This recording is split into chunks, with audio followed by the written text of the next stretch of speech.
Con el motor de la lancha en un ralentí que sonaba tan fuerte como el latido en sus sienes, Javier orbitaba el paquete oscuro como si fuera una luna macabra y silenciosa. Cada vuelta era una batalla en su alma. Una parte de él, la voz de su padre, un pescador igual de pobre pero inquebrantablemente honrado, le gritaba que se alejara, que esa cosa era una maldición flotante, un anzuelo con una carnada de billetes y un garfio de muerte segura. No te metas en broncas que no son tuyas, mijo.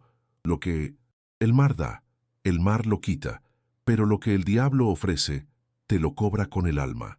Esa era la prudencia, la moralidad que lo había guiado toda su vida, la que le permitía mirar a su hija a los ojos sin sentir vergüenza. Era la voz de la razón, del miedo justificado, un miedo que le susurraba los nombres de los desaparecidos, de aquellos que se habían cruzado en el camino equivocado y habían terminado como alimento para los peces que él ahora intentaba pescar.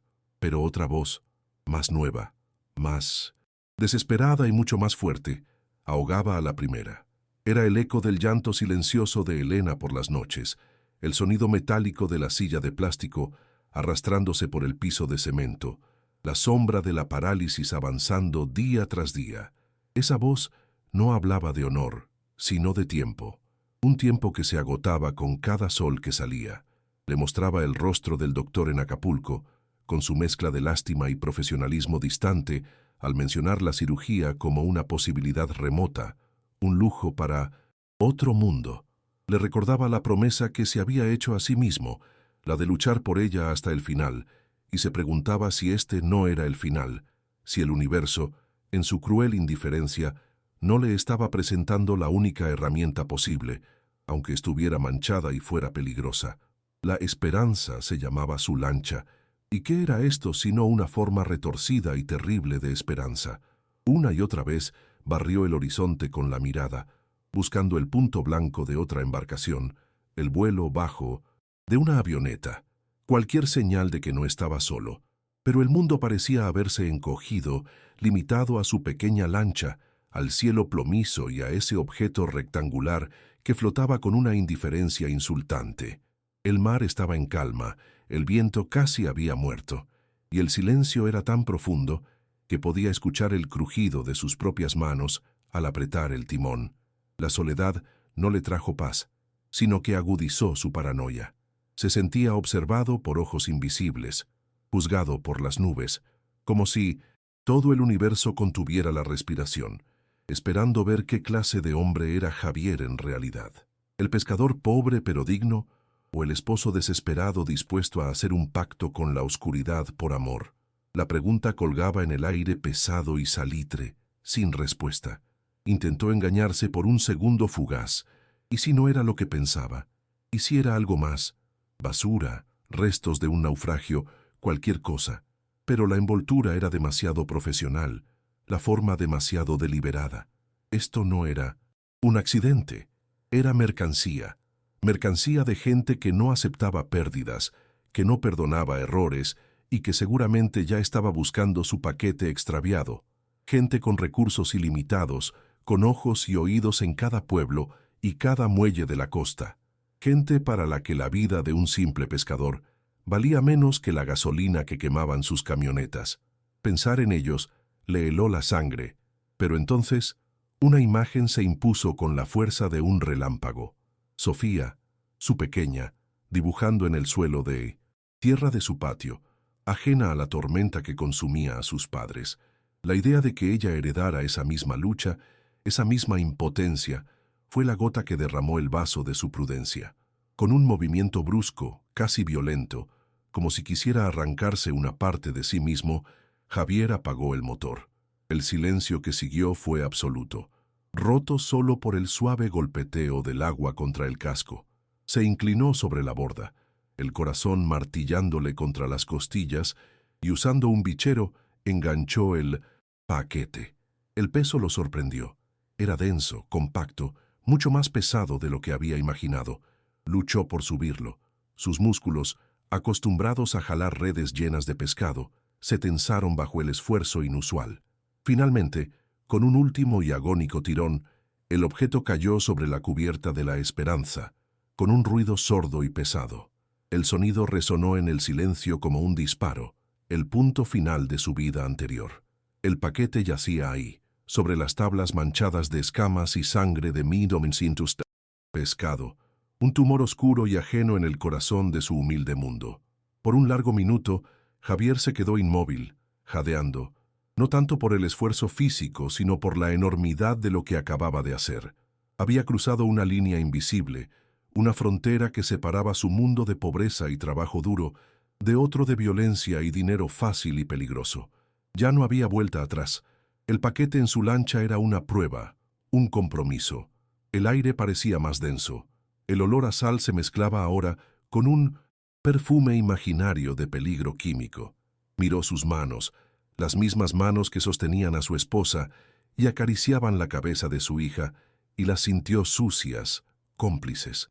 El miedo no desapareció, al contrario, se transformó. Ya no era el miedo paralizante de la indecisión, sino el miedo activo y eléctrico del fugitivo, del que sabe que ha invitado al lobo a entrar en su corral. Sin pensarlo más, actuando con un instinto de supervivencia recién nacido, arrastró el pesado fardo hacia el pequeño compartimento de proa donde guardaba las redes viejas y las herramientas oxidadas. Lo cubrió con una lona sucia, apilando encima cabos y flotadores, intentando que pareciera una parte más del desorden habitual de su lancha. Cada movimiento era febril, torpe. Sus manos temblaban.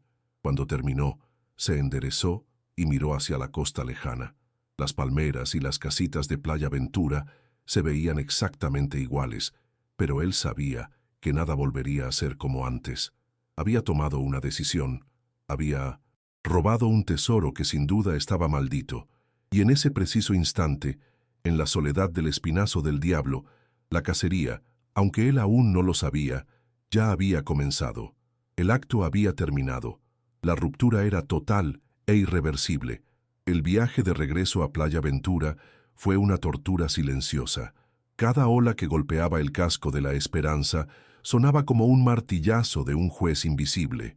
Javier, con las manos aferradas al timón, sentía el peso del paquete en la proa no solo como una carga física, sino como un ancla que tiraba de su alma hacia profundidades oscuras y heladas. La costa familiar, que siempre había sido una promesa de hogar y refugio, ahora se le antojaba una trampa, una jaula de la que quizás nunca podría escapar. Sus ojos, acostumbrados a escudriñar el horizonte en busca de señales de pesca, ahora lo hacían con una paranoia febril, analizando cada punto en la distancia. ¿Era esa otra lancha de pescador o un vigía? ¿Ese grupo de pelícanos volando bajo ocultaba algo? Más, el sol que por fin se abría paso entre las nubes ya no era una bendición, sino un reflector que lo exponía, que iluminaba su crimen para que todo el mundo lo viera. Llegar al muelle fue el primer acto de una obra de teatro para la que no había ensayado. Tuvo que forzar una máscara de normalidad, de cansancio rutinario sobre su rostro. Los otros pescadores lo saludaron con la camaradería de siempre. «¿Qué tal, Javier? ¿Picaron hoy?», le gritó el viejo Ramón, remendando una red. Javier logró esbozar una sonrisa torcida y negar con la cabeza. Pura miseria, don Ramón, como siempre. Cada palabra era un esfuerzo, cada gesto una mentira calculada. Mientras amarraba la Esperanza, sentía las miradas de todos como si fueran agujas. Vio a los niños del pueblo corriendo y jugando en el muelle, y un miedo visceral lo atenazó. Estaba poniendo en peligro a todo ese pequeño universo por su decisión egoísta. Descargó sus escasas cubetas de pescado con una lentitud deliberada, su mente corriendo a 1000 por hora, planeando los siguientes pasos mientras su cuerpo actuaba la farsa de la normalidad. Esperó a que la tarde muriera y el crepúsculo pintara el cielo de tonos violetas y anaranjados. El muelle se fue vaciando poco a poco, hasta que solo quedaron el sonido de las olas y el chirrido de las amarras. Bajo esa luz incierta, Javier actuó. Con el corazón en la garganta y los músculos tensos, movió el paquete. No se atrevía a llevarlo a casa. Era demasiado riesgoso. Una contaminación directa a su santuario. En su lugar, lo cargó a duras penas, sudando frío a pesar de la brisa nocturna, y lo llevó tierra adentro hacia las dunas que bordeaban la parte trasera del pueblo. Allí, medio enterrada en la arena y cubierta por maleza, había una vieja hielera de fibra de vidrio rota y olvidada que nadie había tocado en años. Con manos temblorosas, cavó frenéticamente, metió el fardo en la hielera y volvió a cubrirlo todo, tratando de borrar cualquier rastro de su profanación. Cuando entró en su casa, el olor a frijoles y tortillas recién hechas lo golpeó con la fuerza de una acusación. Sofía corrió a abrazarlo y él la levantó, hundiendo el rostro en su cabello para que ella no viera la tormenta en sus ojos. Elena lo miraba desde su silla, con esa sonrisa suya que era a la vez luz y reproche. «¿Mucho trabajo, mi amor?», preguntó ella con su voz suave. Javier solo pudo asentir, incapaz de formular una frase completa. Se sentía un impostor en su propio hogar, un extraño con las manos sucias y el alma envenenada. Le sirvieron la cena y él comió sin sentir el sabor, cada bocado un nudo de culpa. Estaba allí, físicamente presente con la familia que pretendía salvar, pero su mente estaba afuera, en la oscuridad, junto a un tesoro maldito enterrado en la arena, un secreto que lo aislaba de ellos de una forma mucho más profunda que cualquier distancia. Mientras Javier luchaba con su conciencia en Playa Ventura, a más de 200 kilómetros de distancia en una hacienda amurallada en las faldas de la sierra, sonó un teléfono. El hombre que contestó, conocido solo como el Sombra, no parpadeó al escuchar la noticia. Era una figura delgada, casi esquelética, con una quietud que resultaba profundamente inquietante. Escuchó el reporte de su contacto. El dispositivo de rastreo satelital adherido al paquete Omega se había apagado abruptamente. La última señal lo ubicaba a 3 millas náuticas de la formación rocosa conocida como el Espinazo del Diablo. La lancha de recolección había esperado en el punto de encuentro durante horas sin resultado. El paquete, con su valiosa carga de cocaína pura destinada al mercado norteamericano, se había perdido. El Sombra no alzó la voz ni mostró emoción alguna. Simplemente colgó el teléfono y se quedó mirando la pared, su mente un ábaco calculando probabilidades, trayectorias y consecuencias. El silencio en la habitación era pesado, cargado de una violencia contenida. El Sombra sabía perfectamente lo que seguía. La llamada a su patrón, el señor de la costa, no era una que pudiera posponerse. La voz al otro lado de la línea encriptada era rasposa, acostumbrada a dar órdenes sin ser cuestionada. La pérdida del paquete no era solo un golpe financiero de varios millones de dólares, era una afrenta, una grieta en la armadura de su organización, una muestra de debilidad que no podía ser tolerada. «Encuéntralo», dijo la voz, sin emoción aparente, lo cual era mucho peor que un grito. «Y al que se atrevió a tocar lo nuestro, quiero que su historia la cuenten los zopilotes, que a nadie más se le ocurra volver a pescar en mis aguas». La línea quedó muerta, pero la orden flotaba en el aire como un gas venenoso. El castigo para los que fallaron en la recolección sería rápido, brutal, y serviría de lección interna. Inmediatamente, el Sombra comenzó a moverse con una eficiencia aterradora. Hizo 3 llamadas cortas y precisas. A sus halcones en la franja costera de Acapulco, a Zihuatanejo les ordenó despertar, abrir bien los ojos y los oídos. A sus equipos de limpieza les dio nuevas coordenadas. Su estrategia no era la de una búsqueda a ciegas, era metódica, como la de una araña tejiendo su red. Empezarían por lo más obvio, los pueblos pesqueros cercanos al último punto de transmisión. Playa Ventura era el candidato principal. No llegarían como un huracán, sino como una niebla. Se infiltrarían, preguntarían, observarían, buscarían cualquier anomalía. Un pescador que de repente pagaba sus deudas, que compraba medicinas caras, que festejaba sin motivo aparente. La orden era clara: apretar las tuercas de la comunidad, escuchar los susurros, seguir los rumores. La cacería había comenzado oficialmente, y su primer objetivo, sin saberlo, era un hombre común llamado Javier. Los días que siguieron a la decisión de Javier se arrastraron con una lentitud agónica. El secreto enterrado en la arena pesaba más que el propio paquete. Durante el día, actuaba su papel de pescador preocupado, pero por dentro, Era un hombre en una prisión de ansiedad. El problema, que al principio le pareció tan simple, vender el contenido y obtener el dinero, se revelaba ahora como un laberinto sin entrada aparente. ¿A quién se le acerca uno para vender un bloque de cocaína pura valorado en millones? No era como vender una buena pesca de Huachinango en el mercado. Cada rostro en el pueblo se convertía en un posible traidor o en un incompetente que los pondría a todos en peligro. La ironía era cruel y amarga. Tenía en sus manos la salvación de Elena, pero estaba atrapado en su propia ignorancia, un pez fuera del agua en el desierto del mundo criminal. La desesperación lo empujó a tomar el primer riesgo calculado. Después de darle vueltas y vueltas, solo un nombre acudió a su mente: Mateo, su primo. Mateo vivía en un polvoriento pueblo a 2 horas de la costa, un lugar donde el olor a sal era reemplazado por el de tierra seca y aceite de motor. Era el mecánico de la familia, el que siempre había tenido un pie en el lado sombrío de la vida, no como un criminal, pero sí como alguien que entendía sus códigos y lenguajes. Hacer esa llamada fue como saltar de un acantilado. Con la excusa de buscar una pieza para el motor, Javier fue al único teléfono público del pueblo y marcó. La voz de Mateo al otro lado era la de siempre, rasposa y con un toque de burla, pero se silenció en cuanto Javier, con frases torpes y evasivas, le dio a entender que necesitaba ayuda con una carga pesada que había encontrado. Un largo silencio. Luego un suspiro. No te muevas, voy para allá. El encuentro no fue en Playa Ventura. Mateo, más astuto y paranoico por naturaleza, insistió en que se vieran a mitad de camino, en una fonda de carretera solitaria y ruinosa. Cuando Javier llegó, su primo ya estaba allí, sentado en una mesa de plástico, revolviendo un café negro con una llave de tuercas. Mateo era más bajo que Javier, pero más corpulento, con una mirada penetrante que parecía ver a través de las mentiras. Escuchó el relato completo de Javier sin interrumpir, su expresión endureciéndose con cada palabra. No había sorpresa en sus ojos, sino una sombría resignación.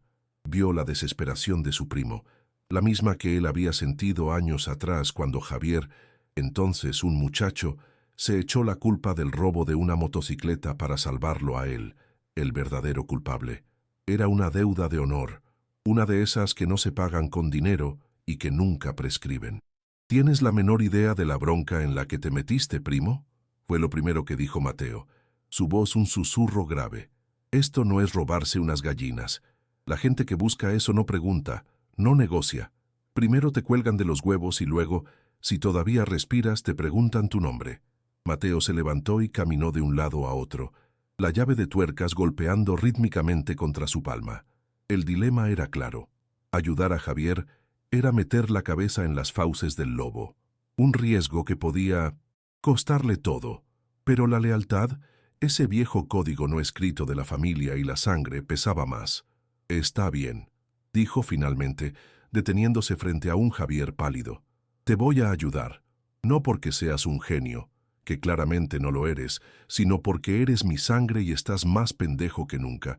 Pero que te quede claro, a partir de ahora, haces exactamente lo que yo te diga. Cuando Javier regresó a Playa Ventura esa noche, una nueva capa de miedo se había añadido a la anterior. La advertencia de Mateo zumbaba en sus oídos, y como si el destino quisiera subrayar esas palabras, notó algo nuevo en el pueblo. 2 hombres, desconocidos, estaban sentados en la terraza de la pequeña enramada que servía de bar, bebiendo cerveza con una parsimonia antinatural.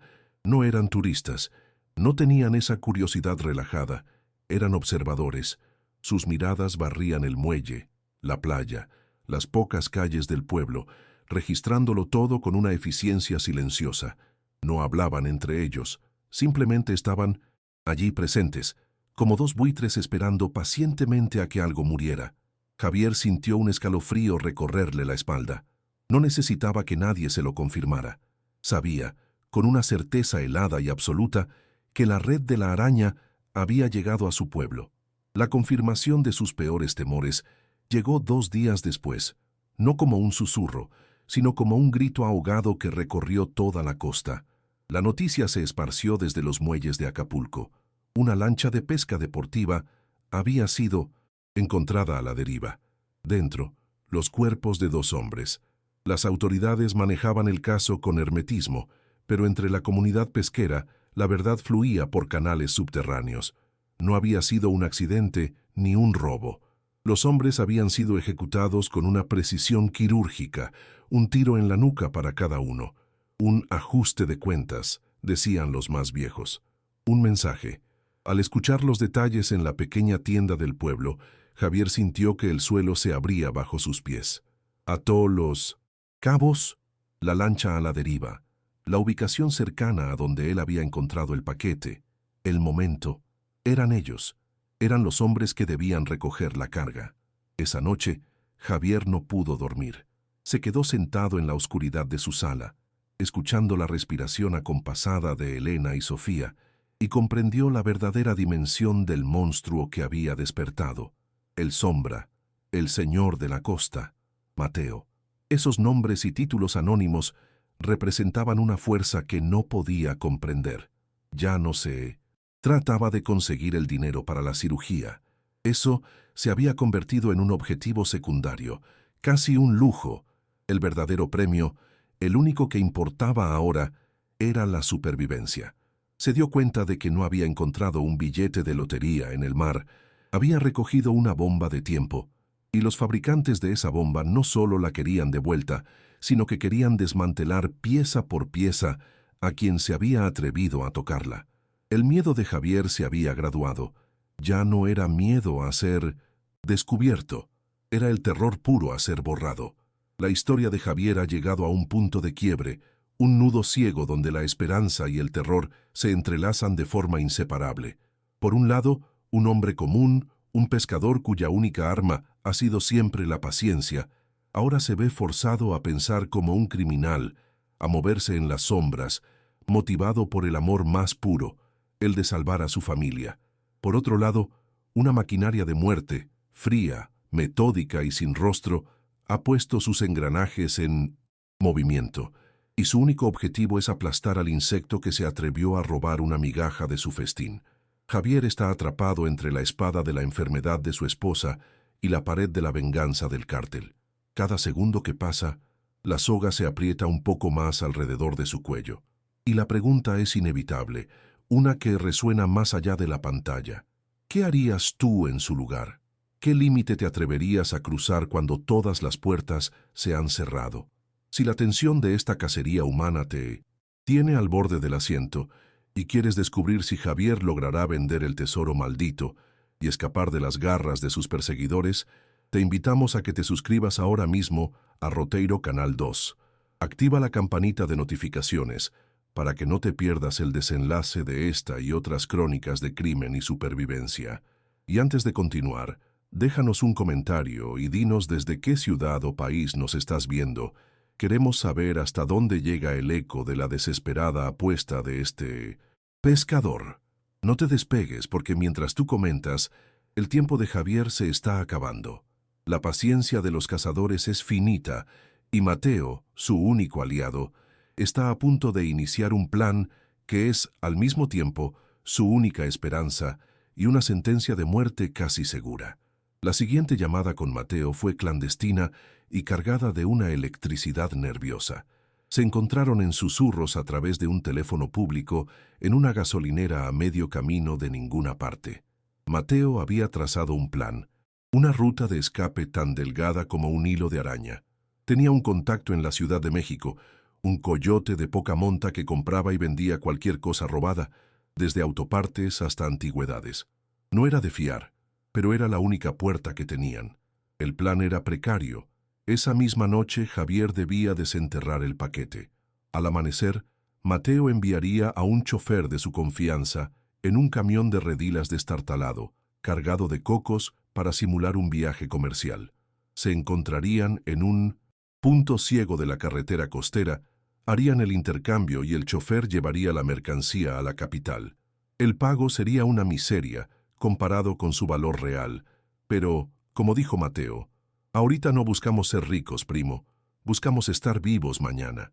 De vuelta en Playa Ventura, la atmósfera se había vuelto irrespirable. Los 2 observadores habían abandonado su puesto en la enramada y ahora se movían por el pueblo como fantasmas. Su intimidación se volvió más activa, más personal. Uno de 1970. Ellos entabló una conversación casual con el encargado de vender el diésel, preguntando con falsa indiferencia qué tan seguido salía a pescar Javier últimamente. El otro se acercó al viejo Ramón mientras éste reparaba sus redes en el muelle y con una sonrisa que no ocultaba la amenaza, le comentó lo difícil que debía ser la vida para un pescador con una esposa enferma. No eran preguntas, eran afirmaciones. Estaban demostrando su alcance, su conocimiento. Javier sentía sus miradas clavadas en su nuca a cada paso que daba.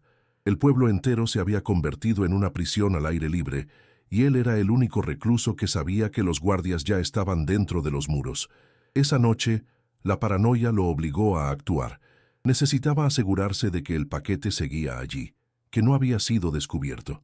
Esperó hasta que las luces del pueblo se apagaron y solo la luna ofrecía un resplandor pálido y fantasmal. Se deslizó fuera de su casa y corrió agachado hacia las dunas. El silencio era total, roto solo por el siseo del viento y el latido de su propio corazón. Cuando llegó al lugar, se congeló. Una silueta oscura estaba de pie a no más de 20 metros de la hielera enterrada, fumando un cigarrillo cuya punta brillaba como un ojo rojo en la oscuridad. Era uno de ellos. Javier se arrojó al suelo sintiendo la arena áspera contra su mejilla. Contuvo la respiración, rezando a todos los santos que conocía. El hombre permaneció allí una eternidad, o quizás solo un par de minutos, escudriñando el mar antes de tirar la colilla y alejarse con calma. Javier se quedó en el suelo, temblando, el sudor frío empapando su camisa. Estuvo a un suspiro de ser descubierto.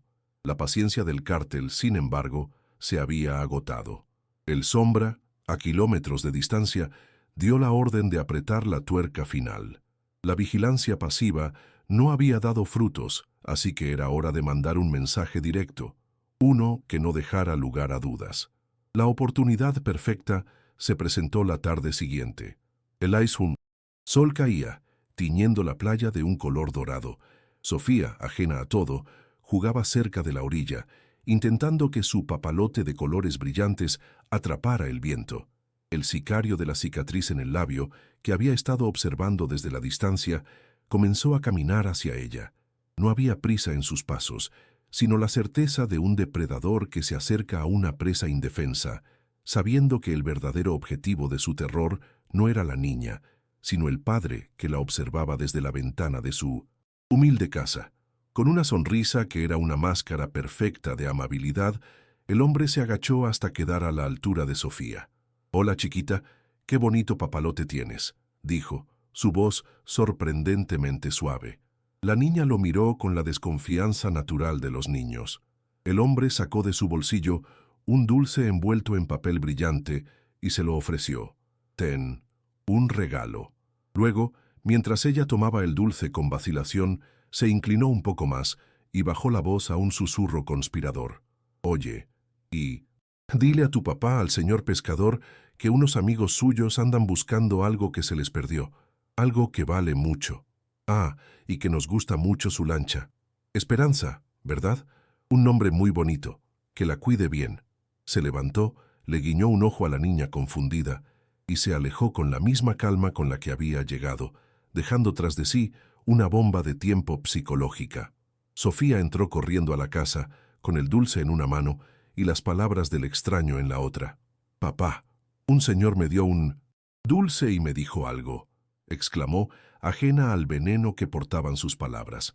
Cuando repitió el mensaje, mencionando específicamente el nombre de la esperanza, el mundo de Javier se detuvo.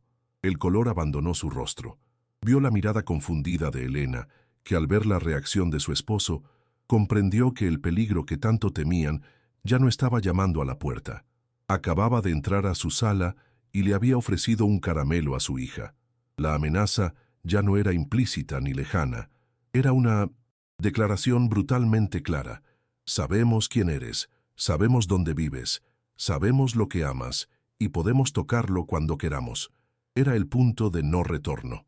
En ese instante, todo plan, toda estrategia y toda pizca de cautela se hicieron cenizas. Fueron reemplazados por una furia primitiva y un terror visceral. El plan de Mateo, el camión, la venta en la Ciudad de México, todo era demasiado lento, demasiado lejano. El peligro estaba aquí y ahora. Elena, empaca lo que puedas, solo lo indispensable. Nos vamos, dijo Javier, su voz un temblor de urgencia que heló la sangre de su esposa. No había tiempo para preguntas. Tomó el poco dinero que tenía guardado, metió algo de ropa en una mochila raída y corrió hacia la puerta. El plan cuidadoso, la fuga organizada, había muerto. Lo único que quedaba era la huida desesperada, una carrera a ciegas contra un enemigo que acababa de demostrar que siempre estaba un paso por delante. La cacería había entrado en su fase más letal. La huida inicial fue un borrón de pánico y polvo. Javier, Elena y la pequeña Sofía se apiñaron en los asientos traseros de un autobús destartalado que rechinaba en cada curva, alejándose de la costa, adentrándose en el corazón reseco de Guerrero. Cada pasajero que subía era una amenaza potencial, cada mirada que se cruzaba con la suya, una posible acusación. Elena permanecía en un silencio tenso, su miedo una presencia física en el aire denso y caliente del vehículo. Sofía, confundida y asustada por la repentina urgencia, no hacía más que aferrarse al brazo de su padre. Javier la abrazaba, sintiendo una impotencia absoluta. Correr sin rumbo, lo sabía, no era una estrategia de escape, era simplemente elegir una forma más lenta de ser casado. El mundo se había convertido en un campo minado y ellos daban pasos a ciegas. En una desolada terminal de autobuses que olía a diésel y desesperación, Javier encontró un teléfono. La llamada a Mateo fue un torrente de palabras rotas y pánico. «Primo, ya me hallaron. Le hablaron a Sofía. Saben de la lancha. Saben todo». Del otro lado de la línea, el tono burlón de Mateo se desvaneció, reemplazado por una frialdad cortante. Había escuchado el terror en la voz de su primo y supo que el juego había cambiado de nivel. «Cálmate, carajo», espetó Mateo. «Deja de correr como un animal asustado. Piensa, si te mueves así, les estás dejando un rastro de migajas. Necesitamos un plan de verdad, no una pendejada. Y vas a hacer exactamente lo que yo te diga. ¿Me oíste?» La voz de Mateo era un ancla en medio de la tormenta de Javier, una orden que, a pesar de su dureza, ofrecía un destello de estructura en medio del caos. La primera instrucción de Mateo fue la más cruel, la más difícil de tragar. «Tienes que dejarlas, primo. Ahora mismo. Tú eres el que trae la bronca pegada a la espalda. Mientras estés con ellas, son un blanco fácil». La lógica era brutal, pero innegable.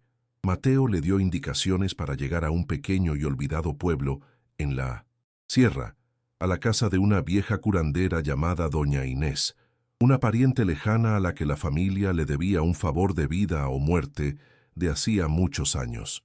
El adiós en esa polvorienta estación fue un desgarro en el alma de Javier.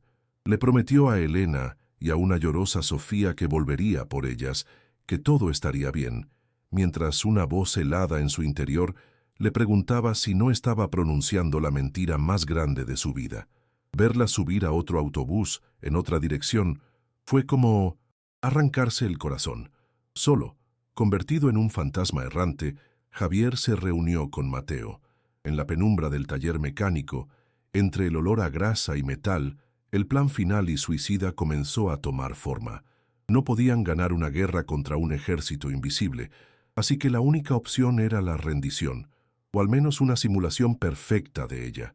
«No podemos huir para siempre», dijo Mateo, limpiándose las manos en un trapo sucio. «Así que vamos a morir. O mejor dicho, tú vas a morir». La idea era tan descabellada como brillante. Usarían la esperanza como escenario y ataúd.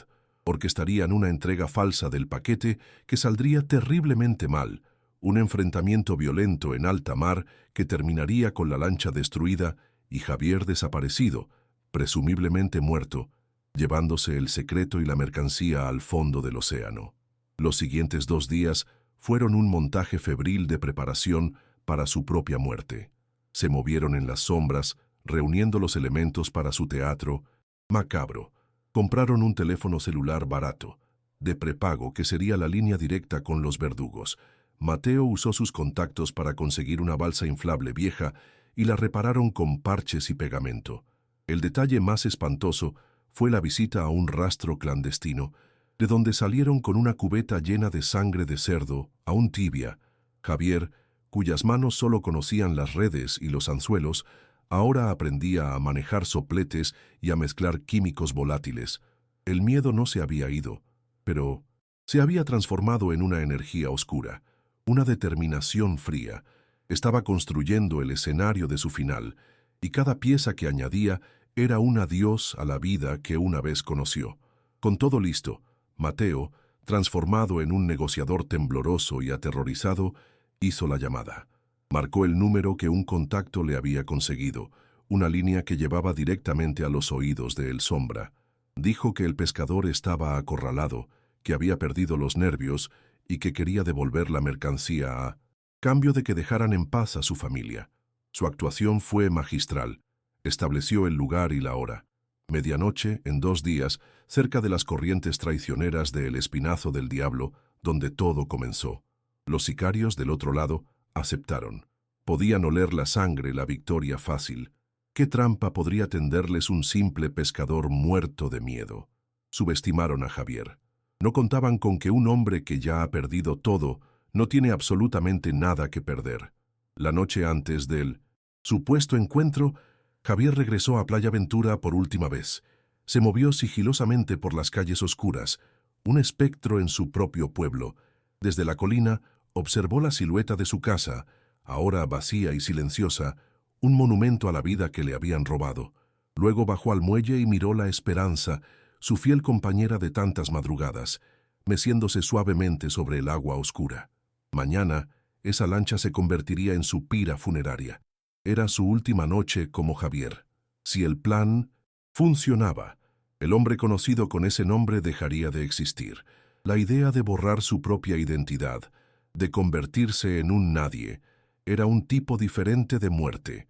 Ya no luchaba por el dinero o por un futuro, luchaba por la posibilidad de un pasado, por el derecho a seguir amando a su familia, aunque fuera desde las sombras de una nueva vida.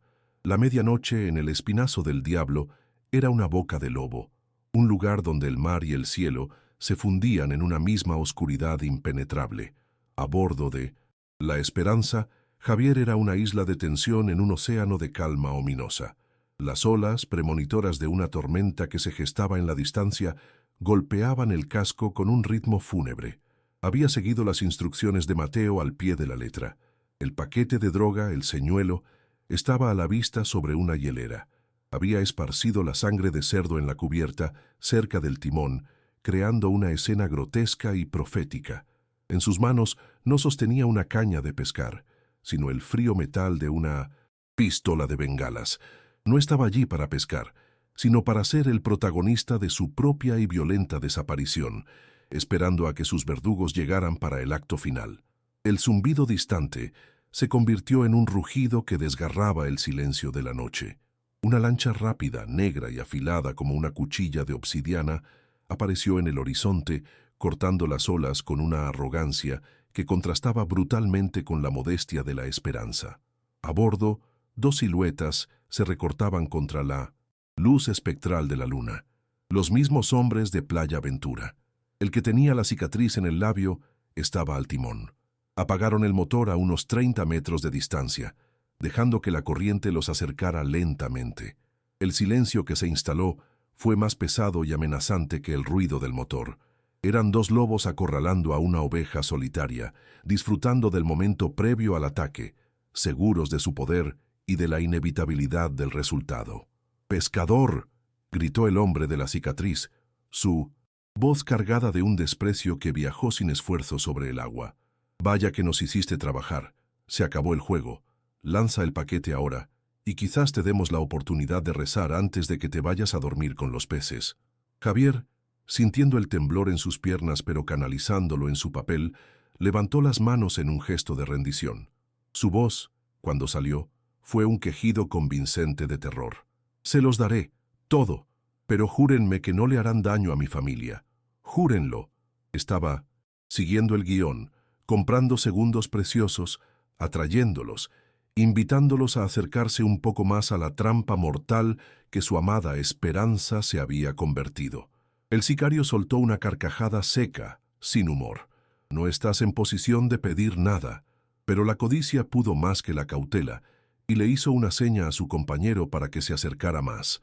Ese fue el momento. En un movimiento que fue un relámpago de desesperación, Javier no se agachó por el paquete, se agachó por la pistola de bengalas.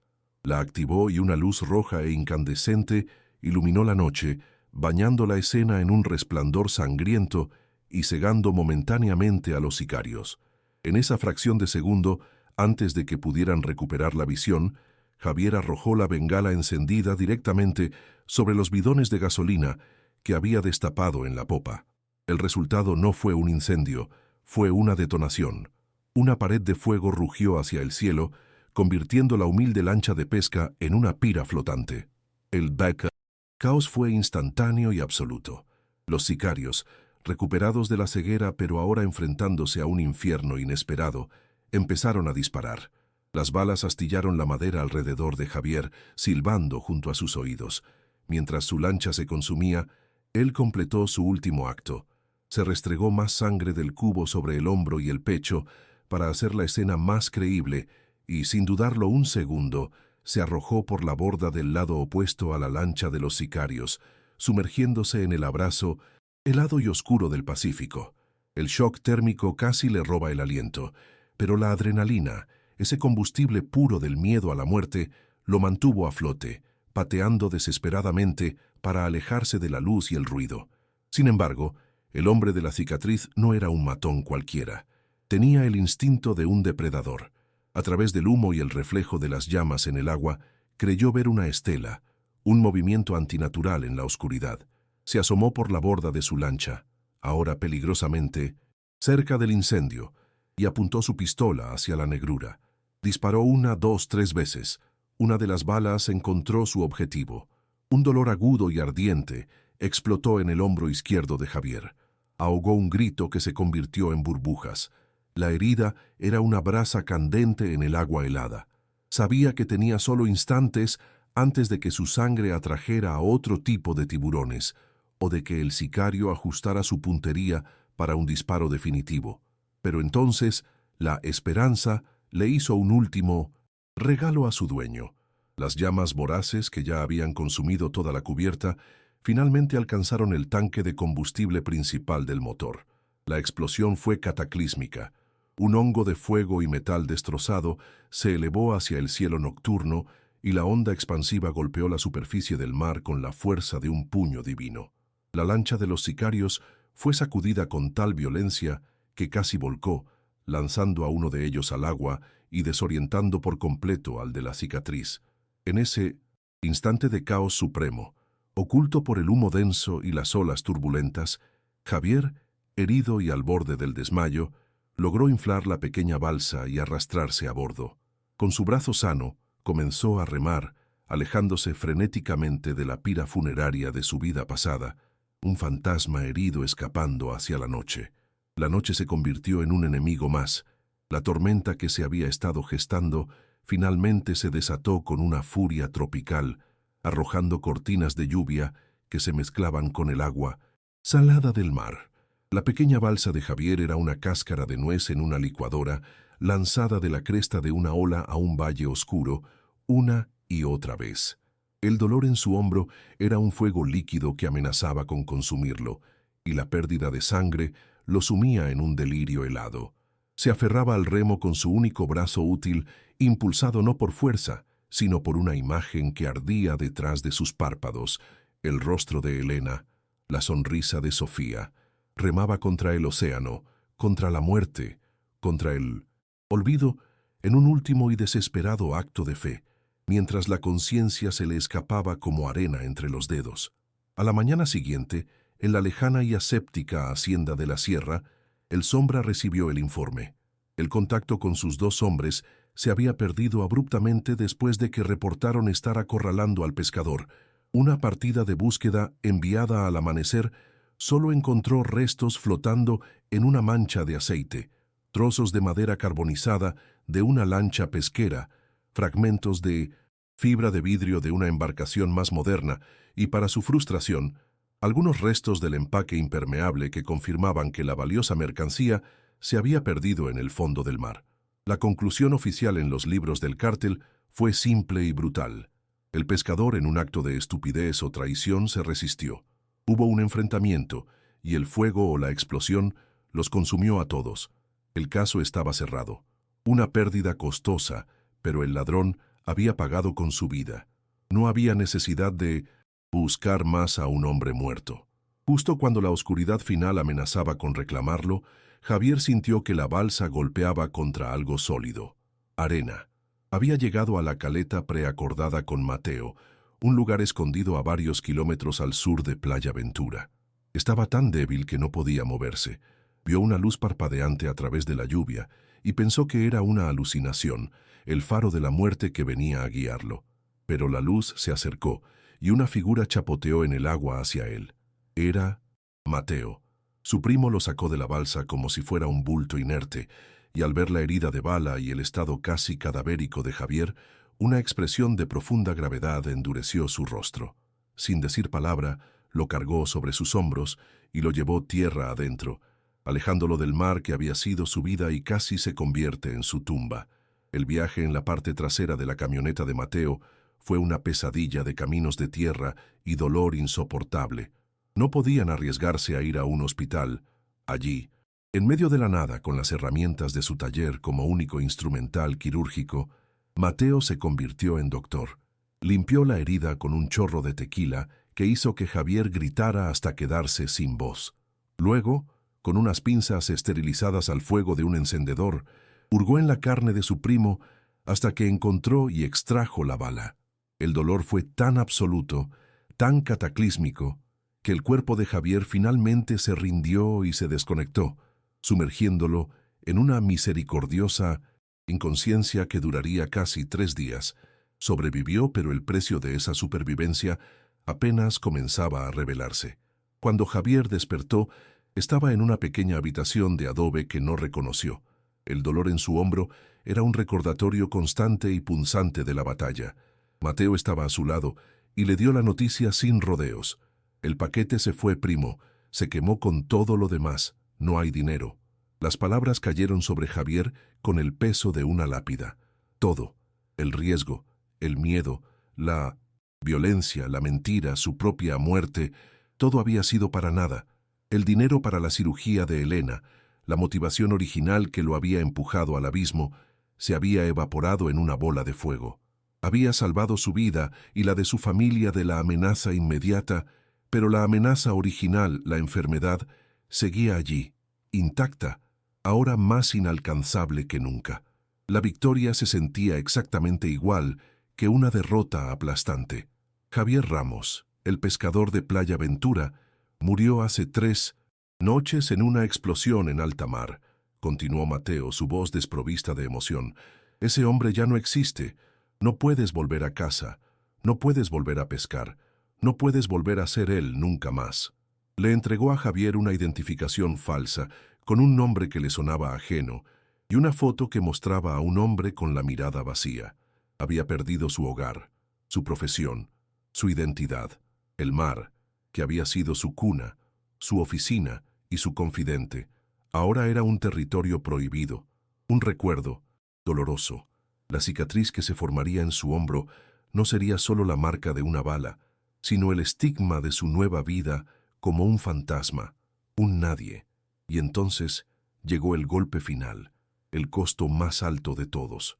Tampoco puedes ir con Elena y Sofía, dijo Mateo, y esta vez su voz se suavizó con un atisbo de compasión.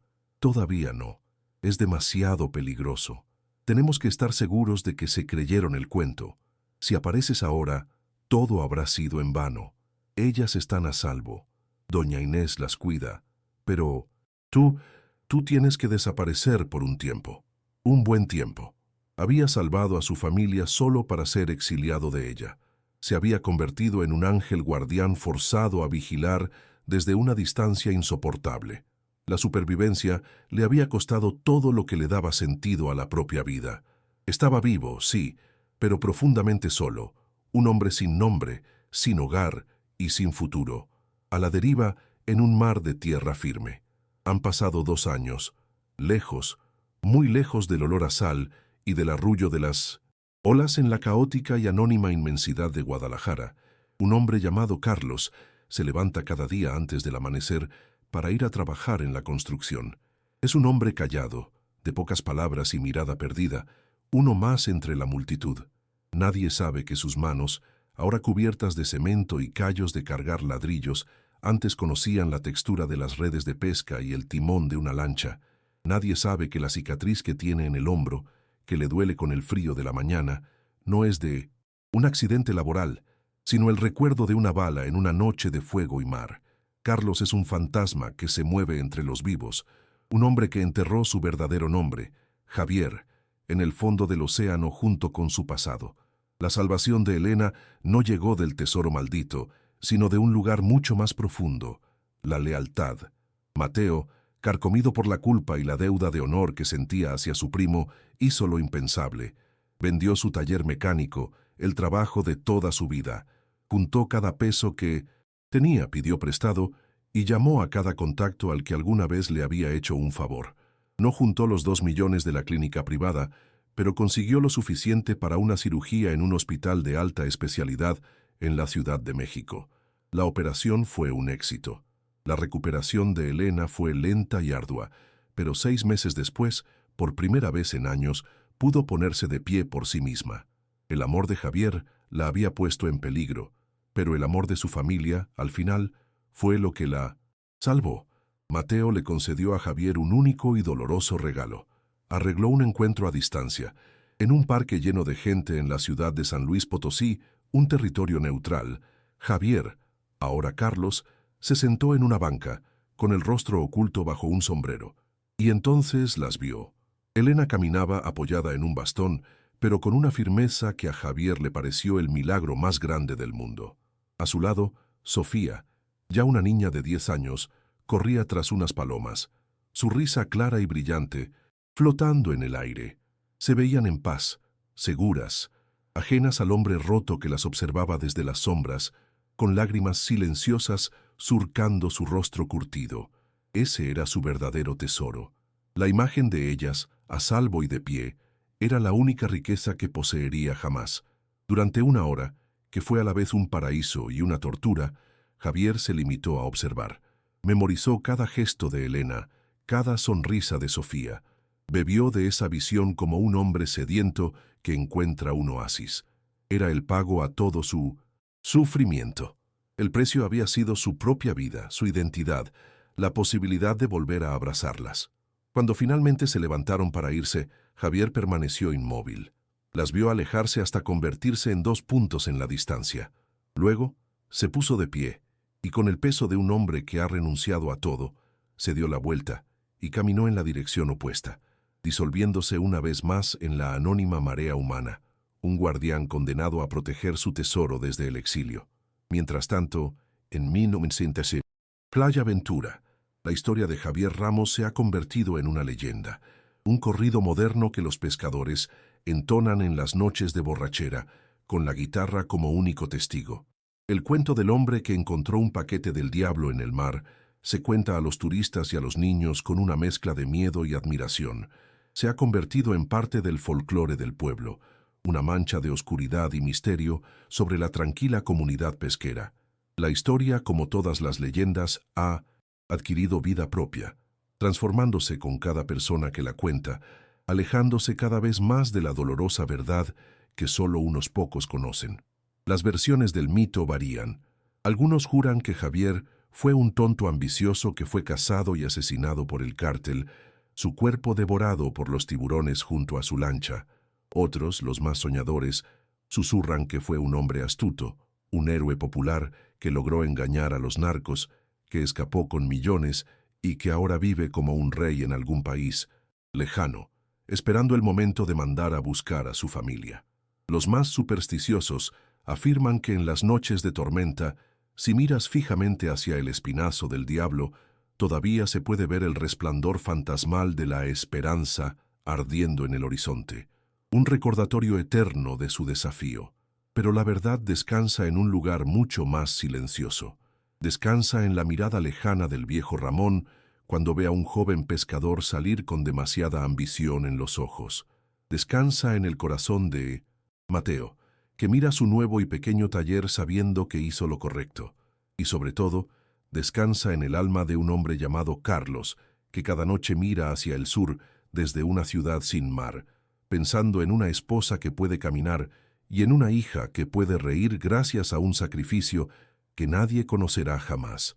La leyenda de Javier Ramos es la de un hombre que luchó contra monstruos y para ganar tuvo que convertirse en un fantasma, un héroe anónimo cuya única recompensa es la vida de Minubis y Sintusi, aquellos que dejó atrás.